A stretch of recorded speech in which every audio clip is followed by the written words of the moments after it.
بسم الله الرحمن الرحيم. السلام عليكم ورحمة الله وبركاته.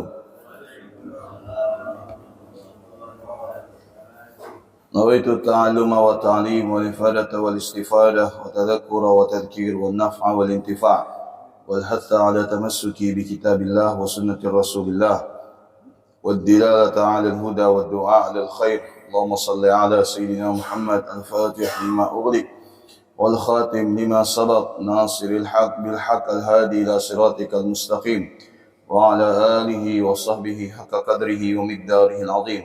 سبحانك لا علم لنا إلا ما علمتنا إنك أنت العليم الحكيم. رب اشرح لي صدري ويسر لي أمري واحلل عقدة من لساني يفقه قولي.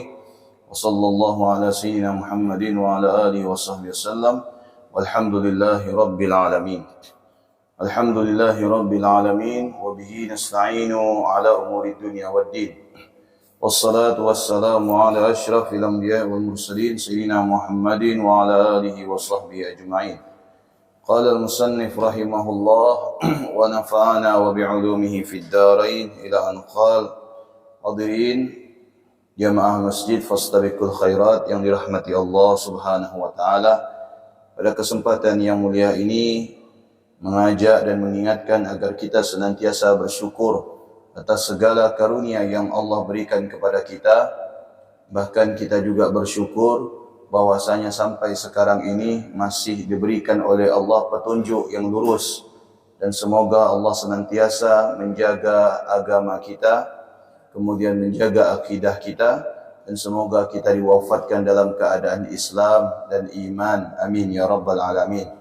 Salawat dan salam kita haturkan kepada baginda Nabi besar Muhammad sallallahu alaihi wasallam yang karenanya kita mendapatkan karunia dari Allah Subhanahu wa taala hingga di akhirat nanti.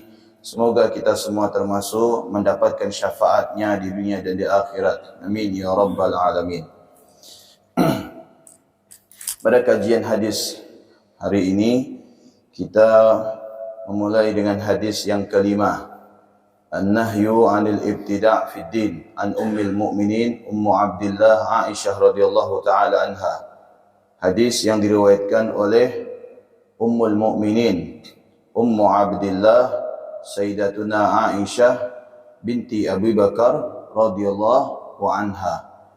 Yang mana hadis yang kelima ini adalah hadis yang diriwayatkan dan didengar langsung oleh salah satu daripada istri Nabi, atau yang kita kenal dengan istri kedua daripada istri-istri Nabi, yang bernama Sayyidah Aisyah binti Abu Bakar radhiyallahu anha. Beliau ini adalah merupakan istri kedua Nabi setelah wafatnya Sayyidatuna Khadijah radhiyallahu anha, yakni Khadijah binti Khuwailid.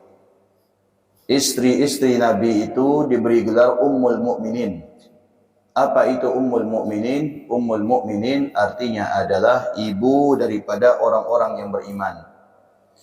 Jadi orang-orang mukmin, ibunya siapa? Istri-istri Nabi. Siapa yang memberi gelar ini? Bukan Nabi, bukan sahabat, bukan umat Islam, tapi yang memberi gelar ini adalah Allah Subhanahu wa taala. Di mana Allah Ta'ala berfirman, A'udzu billahi minasyaitonir rajim, An-nabiyyu aula bil mu'minina min anfusihim wa azwajuhu ummahatuhum. Sesungguhnya para nabi-nabi itu memiliki hak yang lebih besar daripada orang-orang yang beriman. Sedangkan istri-istri Nabi adalah merupakan ibu daripada orang-orang yang beriman.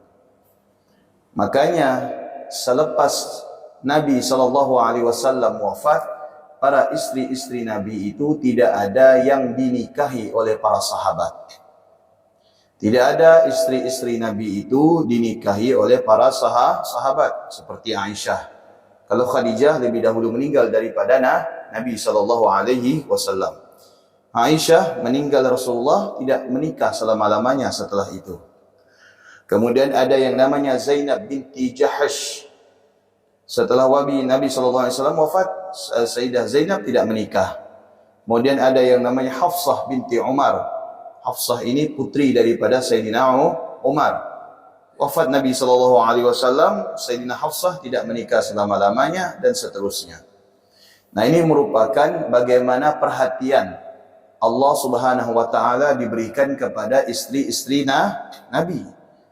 Kalau Allah saja memberikan perhatian, predikat, gelar kepada istri-istri Nabi dengan gelar Ummul Mukminin, dari Khadijah sampai kepada Maria Qibtiyah, maka apalagi kita sebagai hamba Allah tetap menjunjung tinggi dan menghormati istri-istri Nabi tanpa mengomentari mereka-mereka yang diperistri oleh Nabi. Jadi tidak boleh kita mengatakan, kok mau istri Nabi itu dijadikan istri kedua, istri ketiga, sampai istri ke-9. Kemana akalnya? Itu tidak boleh. Karena mereka adalah orang-orang suci, tidak boleh kita komentari. Nabi SAW tidak melakukan sesuatu kecuali mendapatkan petunjuk daripada Allah. Bahkan jangankan gerak-gerik Nabi, ya, perkataan Nabi itu adalah petunjuk dari Allah. Wa ma yantiqu 'anil hawa in huwa illa wahyu yuha. Nabi itu tidak berkata sesuai dengan hawa nafsu sebagaimana kita. Tapi apa yang diucapkan Nabi, apa yang dihimbau oleh Nabi, apa yang disampaikan oleh Nabi, semata-mata atas petunjuk dari Allah Subhanahu wa ta'ala. Dan ini untuk meluruskan anggapan orang-orang Khawarij pada saat itu. Khawarij itu munculnya di zaman Sayyidina Ali. Populernya Khawarij itu di zaman Sayyidina Ali. Mereka tidak mau membaiat Sayyidina Ali karena di zaman kekhalifahan setelah wafatnya Sayyidina Abu Bakar itu muncul beberapa kelompok-kelompok yang tidak mau membaiat khalifah yang resmi.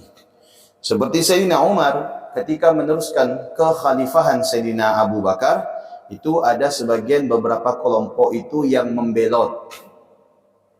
Karena masing-masing kubu itu mencalonkan kepala sukunya untuk menjadi khalifah.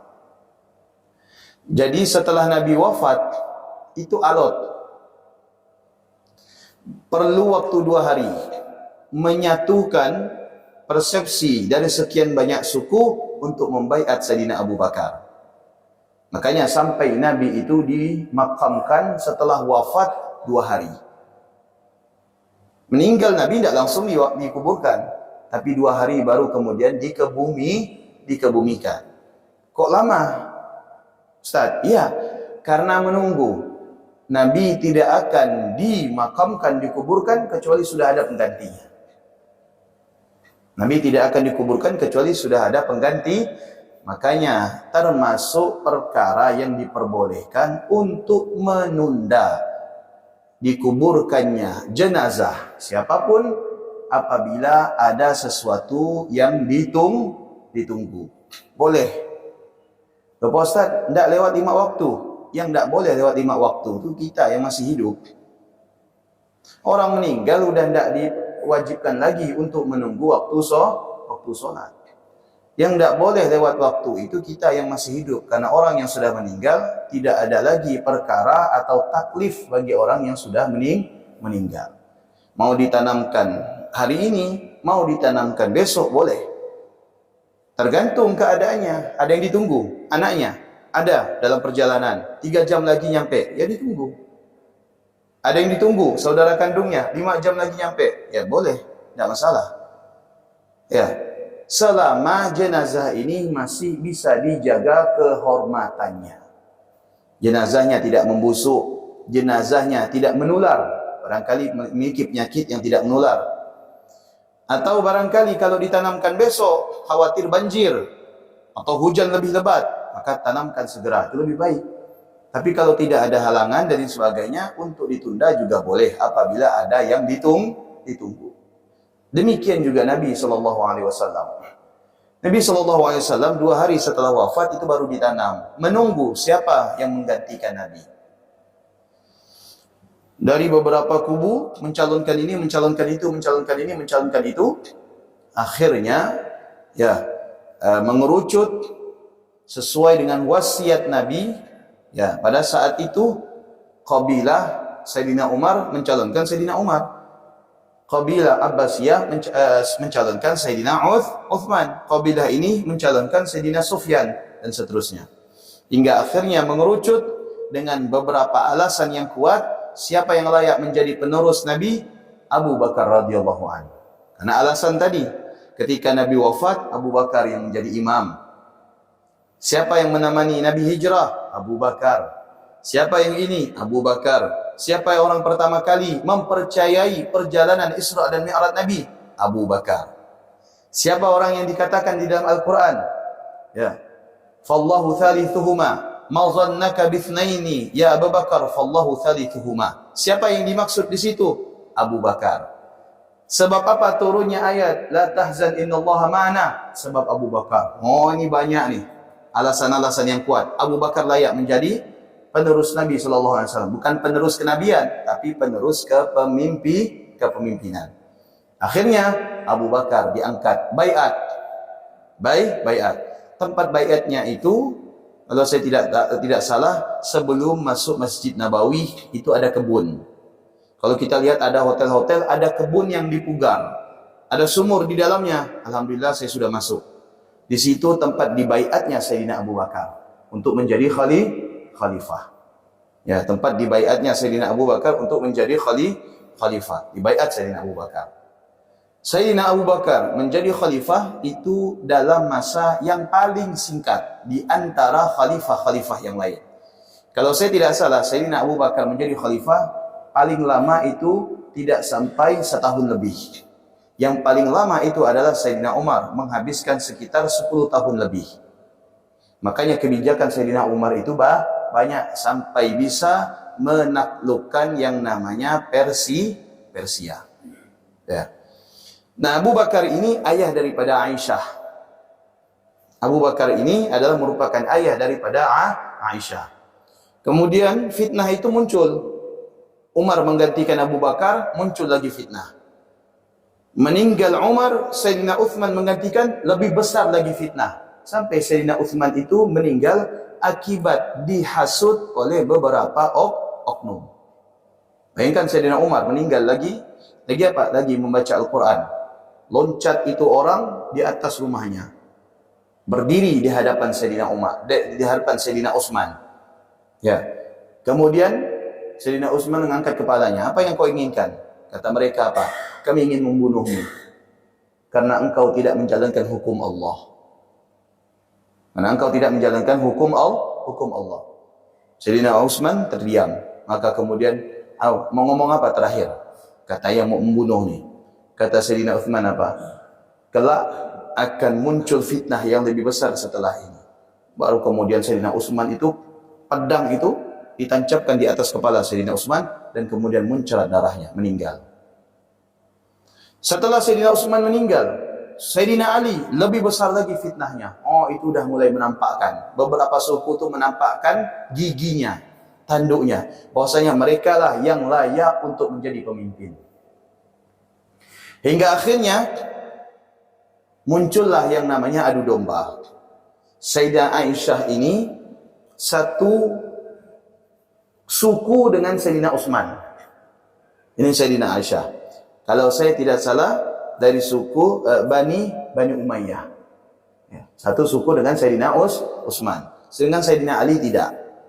Muncullah yang namanya api adu domba, hasut menghasut dan sebagainya, hingga terjadi yang namanya gejolak antara kubu Sayyidina Ali dengan kubu Sayyidina Aisyah dan kubu Sayyidina Muawiyah. Tiga kelompok ini bergejolak. Bergejolak. Masing-masing tidak mengakui siapa yang menjadi khalifah. Sayyidina Ali tidak mengakui Sayyidina Muawiyah. Sayyidina Muawiyah tidak mengakui Sayyidina Ali. Dan seterusnya. Akhirnya Sayyidina Ali dengan Sayyidah Aisyah terlibat yang namanya peperangan. Tapi tidak ada peperangan sebenarnya. Mereka perang cuma mengangkat pedang saja sebagai simbol. Tapi tidak sampai bunuh-bunuhan. Namun terjadi pembunuhan dikarenakan di dalamnya ada penyusup. Siapa penyusup itu? penyusupnya adalah orang-orang daripada yang menghasut Sayyidina orang-orang yang menghasut agar dibunuhnya Sayyidina Utsman. Berhasil tuh. Maka disebut dengan waq'atu Jamal, perang Jamal, perang onta. Kenapa dinamakan perang Jamal, perang onta? Karena pada saat itu Sayyidah Aisyah memakai onta. Nah, pada saat itu Sayyidah Aisyah memakai onta. Sayyidah Aisyah berada di onta, tapi bukan tempat terbuka, ontanya itu ditutup. Kayak model kotak gitu. Kayak model kotak. Sayyidah Aisyah di dalamnya. Itu panah terus menghujam Sayyidah Aisyah. Padahal Sayyidina Ali sudah teriak, jangan ada satu pedang, satu tombak, satu anak panah yang melesat. Sesungguhnya saya tidak akan ridho, karena ini adalah merupakan istri Nabi SAW. Tapi akibat ada yang menghasut, ya pura-pura kalau mereka itu dipukul, akhirnya mereka melancarkan panah dan lain sebagainya. Nah, kelompok Khawarij ini Pak, keluar daripada Sayyidina Ali, keluar. Mereka keluar daripada Sayyidina Ali. Berapa kelompok Khawarij? Ada sekitar 20.000 orang dikatakan dalam riwayat. Ada yang mengatakan kelompoknya itu sekitar 6.000 orang. Mereka ini semuanya penghafal Quran. Mereka ini semuanya penghafal Quran. Dan mereka menarik ya, kesetiaan mereka, kedukungan mereka kepada Sayyidina Ali.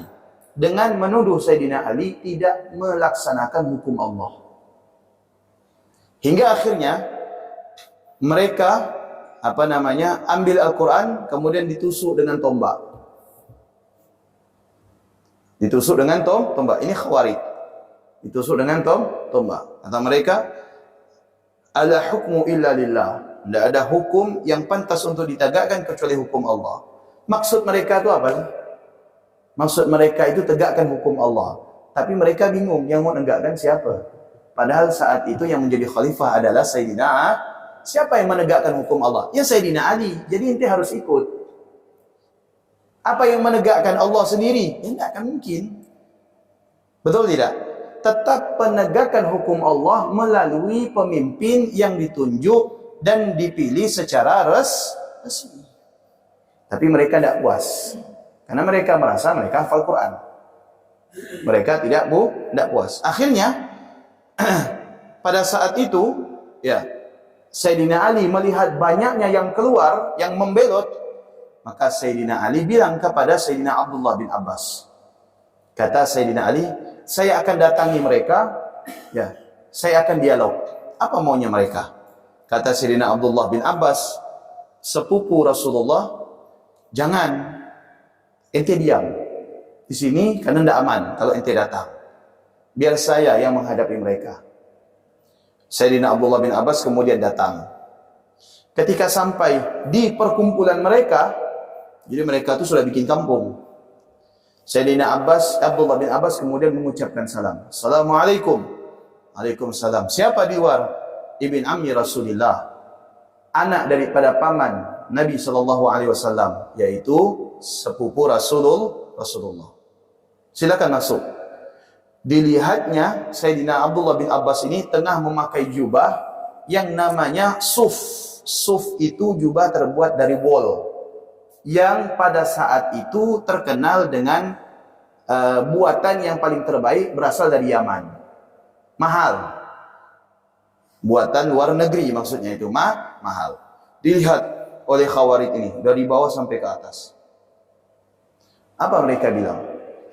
Apakah Rasulullah mengajarkan Anda memakai pakaian yang mahal, padahal Rasulullah itu adalah orang yang sederhana? Dijawab oleh Abdullah bin Abbas. Apa kata Abdullah bin Abbas? Sesungguhnya zuhud itu adalah merupakan amalan hati, bukan amalan jasmani. Sesungguhnya zuhud itu merupakan amalan hati, bukan amalan jasmani. Jadi yang namanya zuhud, tidak cinta dunia, itu bukan perkara jasmani, tapi perkara rohani. Jadi bohong saja ketika Anda mengatakan tidak cinta dunia, ya, tidak suka dengan dunia, tapi dalam hati Anda masih memikirkan yang namanya dunia. Bohong saja ketika Anda memakai pakaian biasa, tapi kehilangan uang 50.000, Anda sudah heboh. Ini berarti namanya berbeda dengan apa yang ada di mulut dengan apa yang ada di hati. Akhirnya mereka diam. Ya sudah, kata Sayyidina Abdullah bin Abbas, mau tidak kalian saya ajak dialog, munazarah. Tapi ingat, ketika saya berhasil mengutarakan jawaban yang membuat Anda puas, Anda siap kembali? Kata mereka, ya kami siap kembali. Di antara dialognya, sebenarnya banyak dialognya. Ketidakpuasan mereka kepada Sayyidina Ali banyak. Tapi saya sampaikan beberapa poin saja. Pertama, kata mereka, kenapa Sayyidina Ali tidak memakai dengan hukum Allah? Akhirnya Sayyidina Abdullah bin Abbas bilang apa? Hukum mana yang tidak dipakai oleh Sayyidina Ali? Bukankah yang dapat mempraktikkan hukum Allah di atas muka bumi ini adalah manusia? Apakah kalian rela menumpahkan darah manusia demi darah seekor kelinci? Padahal Allah Ta'ala berfirman di dalam Al-Quran, Ya ayyuhalladzina amanu, la taqtulus sayda wa antum hurum. Wahai orang-orang yang beriman. Pada saat itu Allah berfirman kepada orang yang tengah melakukan ihram, jangan kalian membunuh binatang sekecil apapun sedangkan kalian tengah memakai ihram. Maka ada larangan ketika kita memakai ihram untuk tidak membunuh binatang sekecil apapun, kena dam. Lalu ditanya oleh Sayyidina Abdullah bin Abbas, pertanyaan, kata Sayyidina Abdullah bin Abbas, dikatakan bahwasanya ketika membunuh kelinci saja, ya, itu kita harus mengganti membayar dam dengan seperempat dirham. Seperempat dirham. Lalu apakah kalian rela menumpahkan darah manusia ketimbang darah seekor kelinci? Apakah ada harga untuk menumpahkan darah manusia? Lalu mereka terdiam. Yang kedua, kata mereka, ketika Ali berperang dengan Aisyah, kenapa Ali tidak menawan Aisyah padahal Aisyah pada saat itu kalah? Dan ketika kalah, kenapa hartanya Aisyah tidak diambil sebagai ghanimah? Padahal umumnya Rasulullah kalau berperang, yang kalah ditawan, hartanya kemudian dirampas. Betul tidak? Menjadi ghanimah. Apa kata Sayyidina Abdullah bin Abbas? Tidakkah kalian tahu Allah Ta'ala berfirman, An-nabiyyu awla bil mu'minina anfusihim wa azwajuhu ummahatuhum. Sesungguhnya Nabi SAW punya hak lebih besar daripada orang yang beriman, dan sesungguhnya istri-istri Nabi adalah merupakan ibu daripada orang-orang yang beriman. Kata Sayyidina Abdullah bin Abbas, kalau kalian mau mempraktikkan ini kepada istri Nabi Aisyah, maka kalian telah melakukan dua hal yang sangat besar membuat Allah itu murka kepada kalian. Pertama, kalian akan menawan ibu kalian sendiri, yang mana mereka adalah merupakan istri-istri Nabi. Dan mereka ini adalah laksana ibu-ibu bagi kalian. Betul tidak? Yang kedua, kata Sayyidina Abdullah bin Abbas, kalian menawan harta ibu kalian sendiri. Karena harta ummahatul mukminin adalah merupakan harta bagi ibu-ibu kita. Kalian telah melakukan dua dosa yang sangat besar di hadapan Allah Subhanahu wa taala. Singkatnya, akhirnya mereka sadar. Mereka kembali ke Sayyidina Ali sekitar 2.000 orang, tapi yang bertahan sebanyak 4.000 orang. Nah, ini asal muasalnya. Nah, Sayyidah Aisyah itu ya dinikah oleh Nabi SAW setelah wafatnya Sayyidatina Khadijah. Itu sebab kunyah, panggilan Sayyidah Aisyah Ummahatul Mukminin. Panggilan yang kedua Sayyidah Aisyah yaitu Ummu Abdillah, ibunya Abdullah. Loh, Ustaz, kenapa dipanggil Ummu Abdillah padahal Aisyah ini tidak punya anak? Ya. Pertama, kata para ulama, Aisyah ini pernah hamil tapi keguguran. Keguguran. Yang kedua, para ulama mengatakan, ada yang mengatakan dan berpendapat bahwasanya Abdullah itu nama keponakan Sayyidah Aisyah. Karena pada saat Abdullah itu masih ada, itu tinggal bersama Sayyidah Aisyah. Diangkat menjadi anak. Keponakan diangkat menjadi anak. Dan itu termasuk mahram. Jelas Pak ya? Okay. Wa kanat radhiyallahu anha ahabba nisa'ihi ilaihi sallallahu alaihi wasallam ba'da Khadijah. Aisyah ini termasuk wanita yang paling dicintai Nabi setelah Khadijah radhiyallahu taala anha, wa fi tafdil bainahuma khilaf. Sedangkan urutan di antara mereka itu terjadi perbedaan pendapat di kalangan ulama sejarah. Yang pertama adalah menempati posisi pertama Khadijah, yang kedua adalah Aisyah, yang ketiga adalah Zainab, yang keempat adalah Hafsah, yang kelima 6, 7, 8, 9 baru sisa daripada istri-istri Nabi sallallahu alaihi wasallam.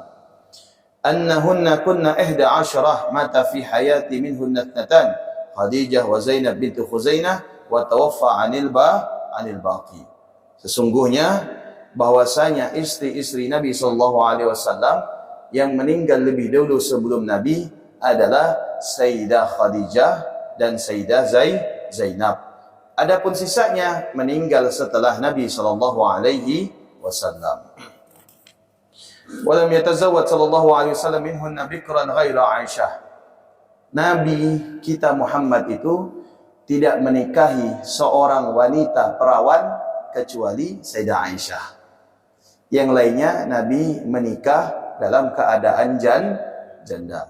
Ini yang digembar-gemborkan orang. Ya, kalau mau sunnah Nabi itu menikah dengan janda yang pewot katanya. Ya, nah itu baru sunnah Nabi. Tidaklah demikian, Bu. Ya, karena Nabi menikahi para janda itu bukan dalam usia yang sangat tua. Jandanya mereka itu ada yang ditinggal meninggal oleh suaminya yang ikut perang. Ya, jadi bukan tua, tapi tetap muda. Yang satu-satunya tua itu hanya Sayyidatuna Khadijah. Sayyidatuna Khadijah. Dan sesungguhnya yang tua ini memberikan keturunan kepada Nabi. Sedangkan yang muda tidak memberikan keturunan kepada Nabi kecuali Maria Qibtiyah. Dan Maria Qibtiyah itu bukan istri Nabi, tapi budak Nabi yang dihadiahkan oleh raja daripada raja-raja Habasyah. Maria Qibtiyah punya anak, namanya siapa? Namanya Ibrahim. Jelas ya? Namanya Ibrahim. وهي أول امرأة عقد عليها بعد موت خديجة وكان ذلك بمكة وهي بنت 6 أو 7. Setelah wafatnya Khadijah, Nabi SAW itu galau. Ya, galau. Sumpah Nabi meninggal. Pada saat itu dikatakan Amul Huzun, tahun yang penuh kesedihan. Karena Nabi ditinggal wafat oleh 2 orang yang berpengaruh. Yang pertama ditinggal wafat oleh pamannya yang bernama Abu Thalib. Yang kedua ditinggal wafat oleh istrinya yang bernama Khadijah. Dan tidak ada yang dapat menghibur Nabi kalau sedih kecuali Allah. Tidak ada yang dapat menghibur Nabi dikala Nabi sedih kecuali Allah. Pertama, bagaimana Allah menghibur Nabi? Yaitu dengan melakukan perjalanan Isra dan Mi'raj. Itu hadiah dari Allah kepada Nabi setelah wafatnya Sayyidatuna Khadijah. Ya. Setelah itu Allah Subhanahu wa taala memberikan kabar kepada Nabi sallallahu alaihi wasallam untuk menikahi seorang wanita. Datang Jibril membawa daun dari surga. Di dalam daun itu terdapat gambar. Pada saat itulah pertama kali muncul yang namanya foto. Bahasa kita itu foto. Akhirnya daun tersebut oleh Nabi ditunjukkan kepada sahabat. Kalian tahu enggak? Ini siapa? Bayangkan, karena Nabi belum pernah melihat Aisyah. Enggak tahu. Ketika Nabi dapat daun, oh ini si anak Aisyah. Itu kalau kita di zaman sekarang. Tahu. Oh ini tahu saya ini. Anaknya Pak RT, anaknya Pak Haji, anaknya Pak Hasib, barangkali.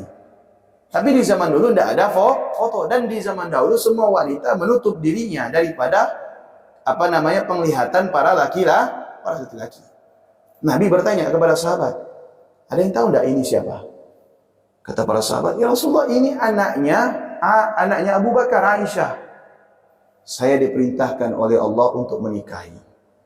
Kata sahabat, masih kecil Nabi. Umurnya masih kecil. Pada saat itu umurnya ada yang mengatakan 6, ada yang mengatakan 7 tahun. Akhirnya Abu Bakar dipanggil. wahai Abu Bakar, saya mendapatkan wahyu dari Allah. Saya mendapatkan perintah dari Allah untuk menikahi wanita yang ada di foto ini. Apa kata Abu Bakar? Ya Rasulullah, belumlah, ya masih kecil. Akhirnya kata Nabi SAW, wahai Abu Bakar, ini perintah Allah. Lihat, Nabi itu kalau diperintahkan apapun dilakukan oleh Nabi. Yang memerintahkan Allah berarti kewajiban. Lalu kata Abu Bakar, baiklah, coba saya tanya dulu kepada Aisyah. Baik, tanya kepada Aisyah. Akhirnya Aisyah dipanggil. Aisyah, sini. Nabi ada di luar, di ruang tamu rumahnya Abu Bakar. Tolong antarkan ini kurma kepada Nabi. Baik, keluar Aisyah, ngantar kurma. Diambil oleh Nabi, Nabi tersenyum. Akhirnya masuk Aisyah. Setelah masuk, kata Abu Bakar, gimana Aisyah? Gimana apanya, bah? Setuju tak dengan Nabi? Langsung Aisyah kaget. Lepaskannya cepel tuh. Wah, terkejut. Kau bahasa kita terkejut. Ayah, apakah ayah akan menikahkan saya dengan Nabi? Dengan Muhammad? Katanya. Belum mengerti pada saat itu. Kata Abu Bakar, iya, saya akan menikahkan engkau dengan utusan Allah Subhanahu wa Ta'ala. Akhirnya sempat Aisyah pada saat itu nangis. Karena masih usia-usia belia. Ya, kayak anak kita misalkan masih baru puber, kita suruh menikah, nangis dia. Barangkali belum siap secara mental. Akhirnya kata Abu Bakar menasihati Aisyah, wahai Aisyah, ketahuilah, sesungguhnya apa yang diperintahkan oleh Allah pasti di dalamnya terdapat kebaikan yang sangat besar, dan apa yang dilarang oleh Allah pasti di dalamnya terdapat mudarat yang sangat besar.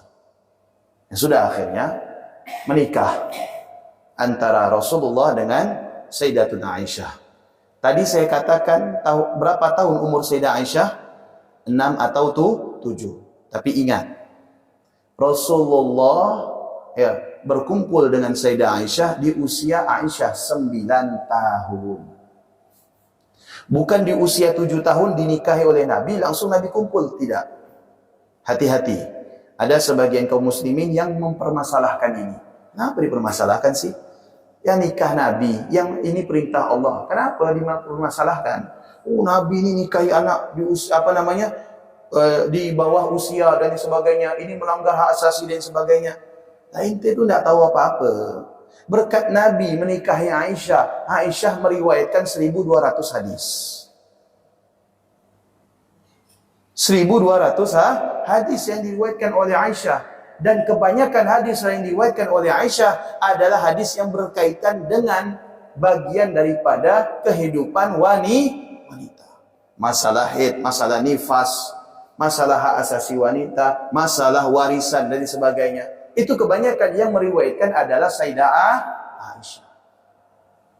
Akhirnya, ya, umur 9 tahun. Dan Imam Syafi'i mengatakan, sebagian besar penduduk kota Mekah wanita di usia 9 tahun mereka sudah mengalami menstruasi. Masing-masing setiap daerah itu berbeda. Umur kita 40 tahun baru ubanan.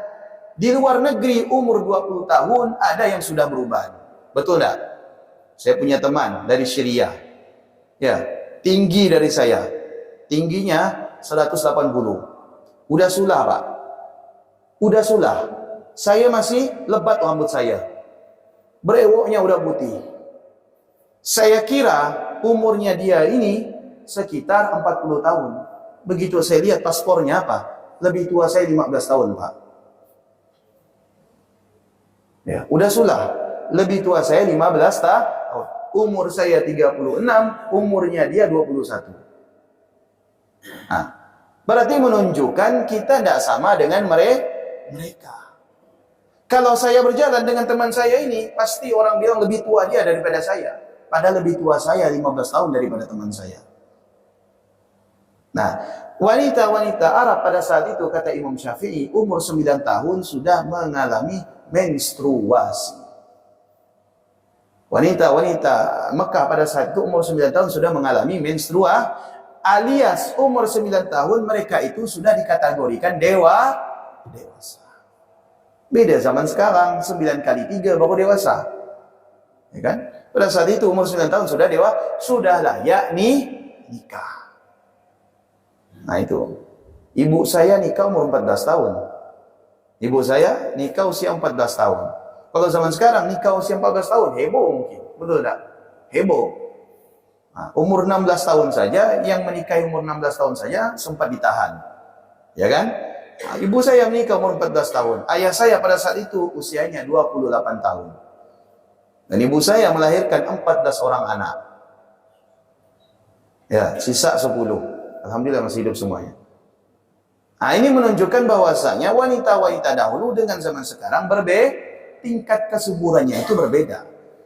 Ini tidak boleh kita mempermasalahkan. Ini kenapa Nabi menikahi saya? Kenapa ente permasalahkan sekarang? Tidak permasalahkan dari dulu. Orang sekarang sudah menjadi sejarah. Kenapa ente permasalahkan sekarang? Dan itu juga merupakan perintah Allah. Itu Sayyidah Aisyah radhiyallahu anha. Maka kemudian qabbalna ya Aisyah qabbalna. Kata Sayyidina Abu Bakar, kata Nabi SAW, kami menerima. Dan kemudian Nabi SAW menjadikan Sayyidah Aisyah menjadi istri. Dan di antara kelebihan Sayyidah Aisyah, beliau itu meriwayatkan sekitar 1.200 hadis lebih. Dan Sayyidah Aisyah ini adalah satu-satunya di antara sekian banyak wanita yang menguasai ilmu faraid, ilmu waris. Sehingga para sahabat Nabi mengatakan, andai kata kami ada masalah dalam ilmu waris, kami mendatangi Aisyah. Andai kata kami mengalami kesulitan dalam ilmu waris, kami mendatangi Aisyah. Bahkan salah seorang sahabat memuji Sayyidah Aisyah tingkat keilmuannya pada saat itu. Apa katanya? Andaikan seluruh bumi ini dikumpulkan ilmunya, manusia-manusia yang ada di seluruh bumi ini dikumpulkan ilmunya, niscaya tidak akan bisa mengalahkan ilmu yang dimiliki oleh Sayyidah Aisyah radhiyallahu anha. Allahumma shalli ala sayyidina Muhammad. Ya. Nah, Aisyah ini termasuk perawi hadis yang banyak di antara sekian banyak perawi hadis daripada laki-laki. Yang pertama perawi hadis yang paling banyak itu Abu Hurairah.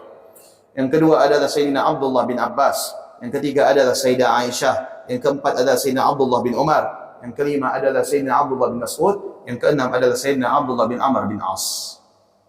Itu paling banyak meriwayatkan hadis. Abu Hurairah meriwayatkan 5.000 lebih hadis. Di bawahnya ada Abdullah bin Abbas 3.000 lebih. Di bawahnya ada lagi Sayyidah Aisyah. Kalau Sayyidah Aisyah tidak menikahi oleh Nabi, bagaimana mengetahui hukum yang berkaitan dengan wanita? Karena wanita pada saat itu untuk menanyakan kepribadiannya kepada Nabi langsung itu malu. Apalagi bertanya berkaitan masalah haid. Itu malu bertanya kepada seorang laki-laki. Bertanyalah lewat Aisyah. Maka menikahnya Aisyah dengan Nabi itu menjadi perantara sampainya ilmu kepada para wanita. Wallahu a'lam bissawab. Ada yang mau ditanyakan?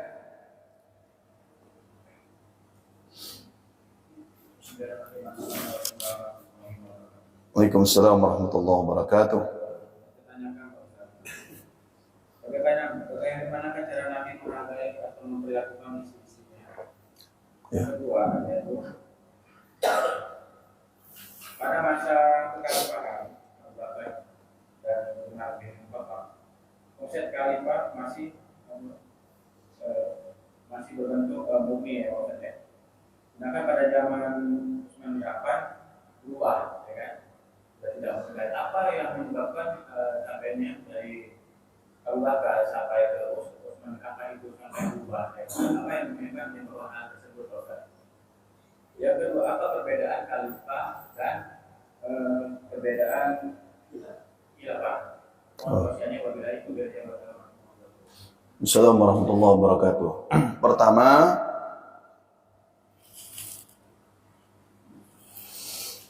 konsep Nabi SAW memperlakukan istri-istrinya adalah sebagaimana yang dikatakan oleh Nabi SAW, ma akraman nisa illa karim wa ma ahanahunna illa laim. Tidak ada yang memuliakan seorang wanita kecuali dia itu termasuk orang-orang yang mulia.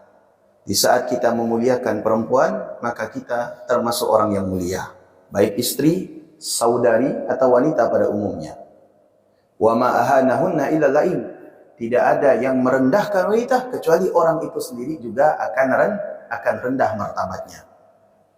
Jadi Nabi mewajibkan bagi suami dalam hal rumah tangga ini untuk memperlakukan istri mereka ya dengan sebaik-baiknya, tanpa memperlakukan yang tidak baik.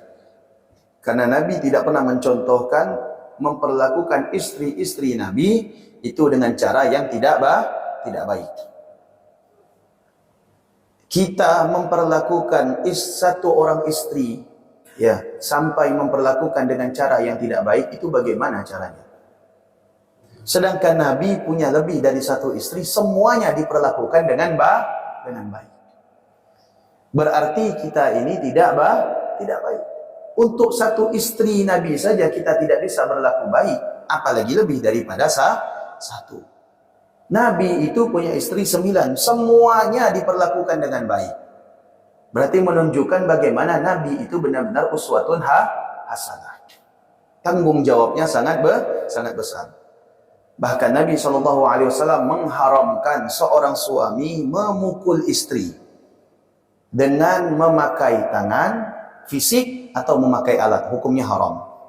Dalam Al-Quran dikatakan untuk memukul, itu bukan pukulan yang menyakitkan, yaitu pukulan untuk mendidik. Para ulama mentafsirkan ayat itu dengan memukul memakai siwak, tidak lebih daripada siwak.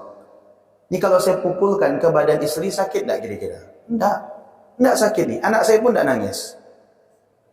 Ya, berbeda dengan sapu hijau. Kalau sudah sapu hijau, itu masuk ranah kekerasan, haram hukumnya. Apalagi sampai menampar dan lain sebagainya, itu hukumnya haram. Tanggung jawab di hadapan Allah. Hukumnya haram. Tidak pernah Nabi mengajarkan untuk melakukan istri dengan cara yang tidak baik. Justru Nabi mengajarkan bagaimana memperlakukan istri dan memanjakan istri. Sampai saking romantisnya Nabi dengan Aisyah, bagaimana? Ketika akan makan, dikatakan dalam sebuah riwayat, di sini belajar Syama'il Muhammadiyah kan?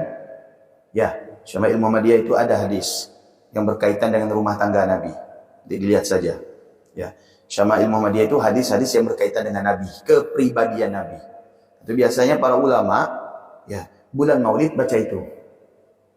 Bulan Maulid itu baca itu Syama'il Al-Muhammadiyah karangan Imam Turmudi. Hadis-hadis yang dikumpulkan oleh Imam Turmudi yang berkaitan dengan kepribadian Nabi.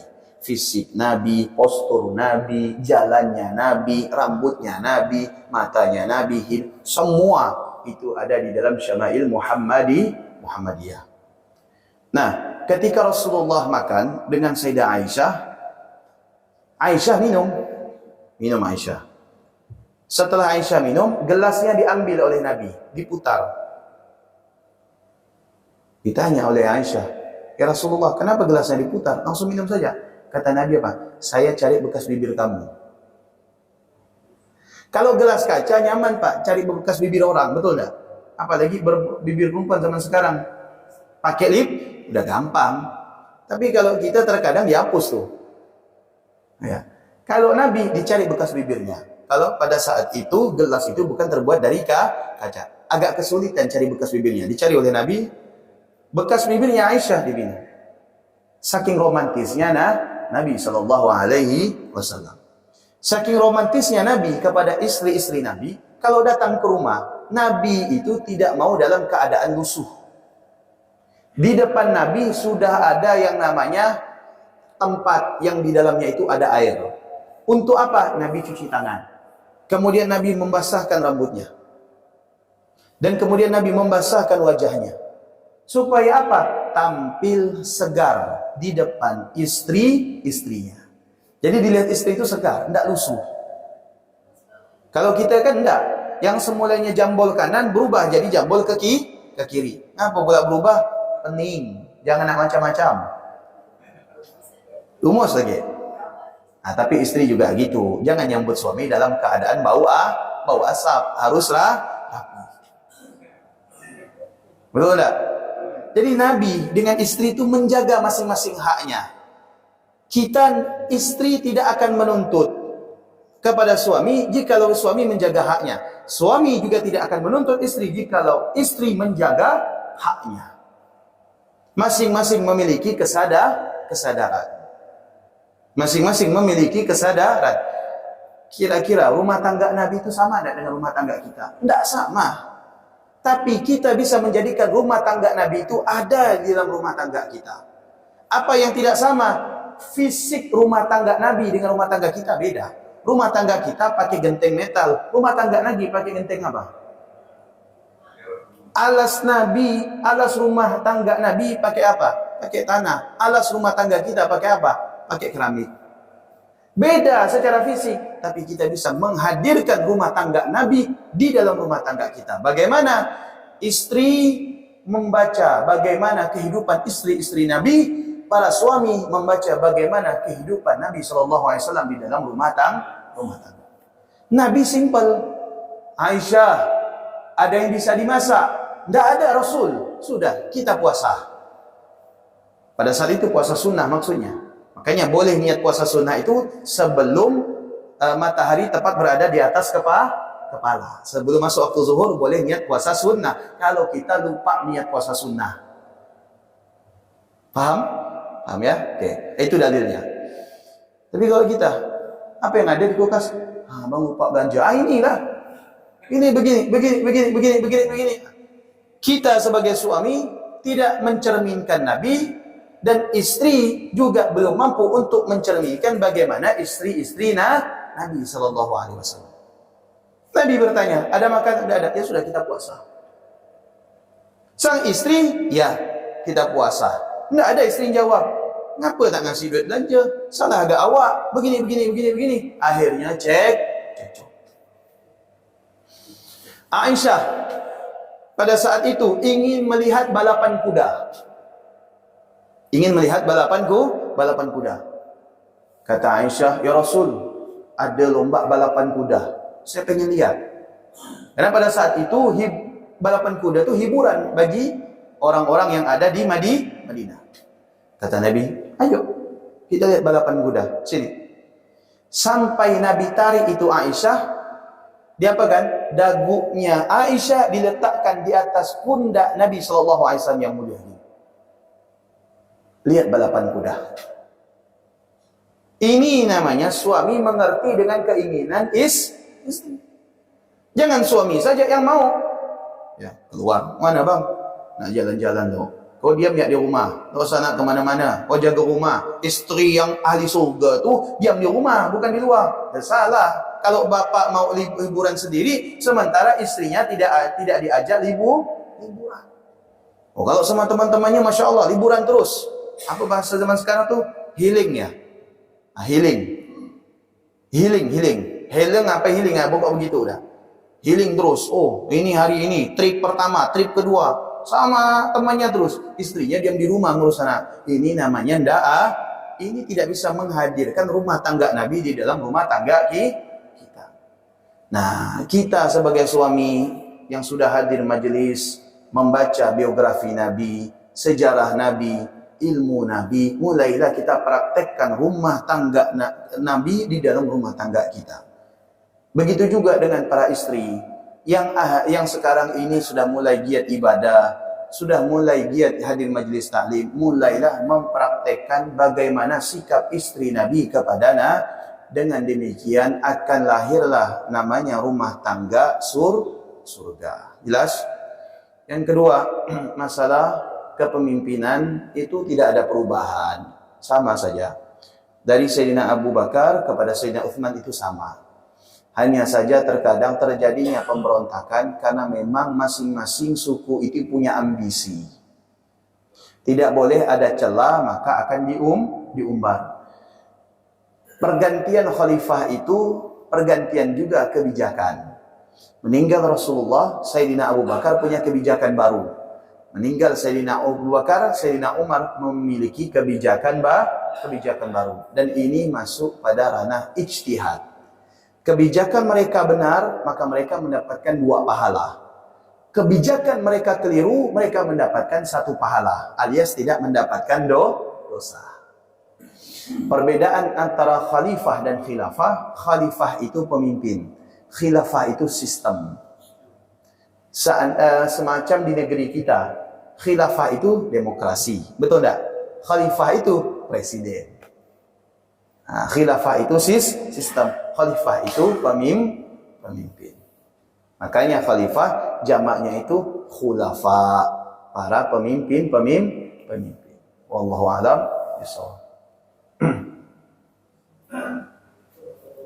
Assalamualaikum warahmatullahi wabarakatuh.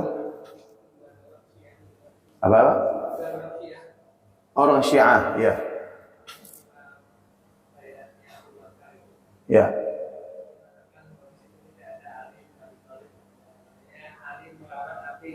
Ya.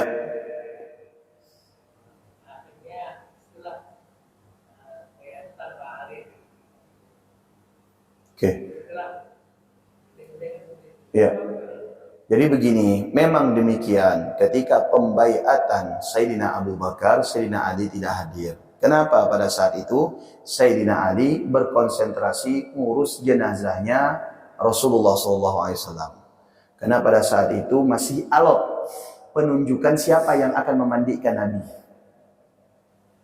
Siapa yang akan memandikan Nabi? Karena semuanya masing-masing berhak untuk memandikan Nabi. Akhirnya ditunjuk yang memandikan Nabi hanya 2 orang. Kalau saya tidak salah, Sayyidina Abu Bakar dengan Sayyidina Ali. Dan Sayyidina Ali pada saat itu mempersiapkan untuk pemandian Nabi. Di sisi lain, para sahabat berkumpul untuk mengangkat khalifah.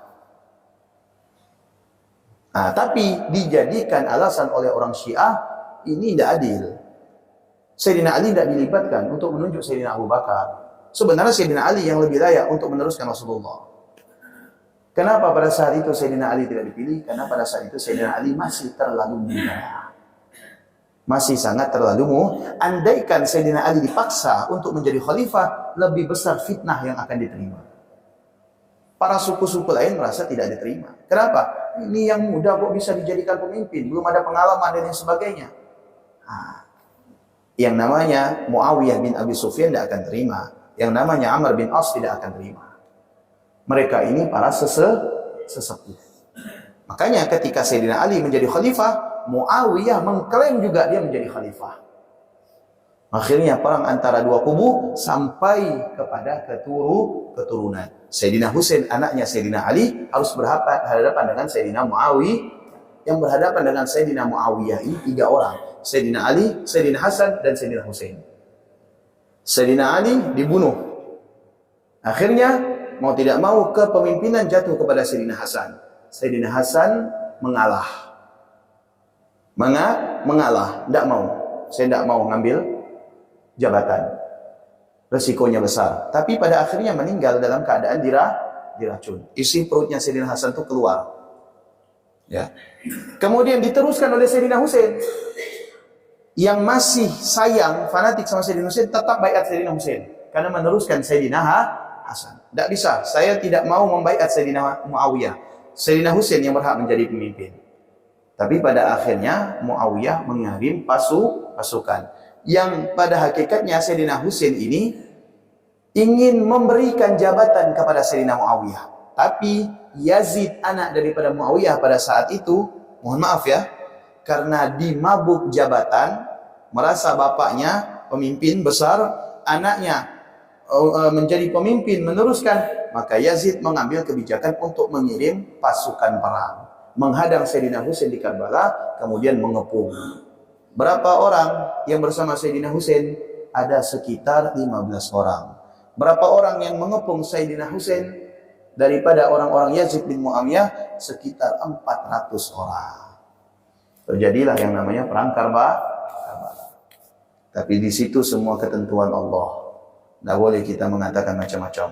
Ini Muawiyah salah, Husain benar. Husain salah, Muawiyah benar. Tidak boleh.